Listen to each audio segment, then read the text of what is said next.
It's good to have you here again. Your consistency is paying off. Keep going. In this lesson, we'll explore a new concept that will strengthen your understanding even more. C++ Beginner Course, Lesson 4.3, Signed and Unsigned. Today we're learning how C++ represents positive and negative values, and how the choice between signed and unsigned types changes the range of numbers your variables can store. You've already learned about primitive types. Now you'll understand how signedness adds an extra layer of meaning and safety to your data. Here's what we'll cover in this lesson.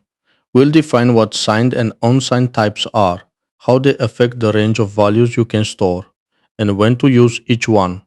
We'll also look at why signedness matters and the common mistakes beginners make when working with these types. A signed type can store both positive and negative numbers.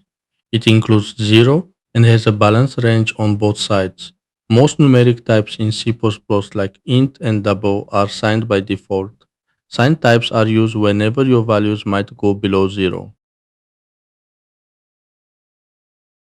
An unsigned type can store only 0 and positive numbers. It cannot represent negative values because it doesn't need to store negatives. It can use all its bits for positive numbers, giving it a larger positive range. Unsigned types are useful for things like counts, sizes, and anything that can never be negative. Choosing between signed and unsigned depends on the data you're storing. Use signed types when your values might go below 0, like temperatures or financial changes. Use unsigned types when your values can never be negative, like sizes, counts, or ages. Choosing the right type makes your program safer and more predictable.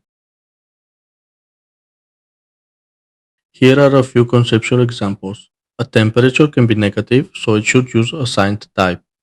The number of players in a game can never be negative, so unsigned makes sense.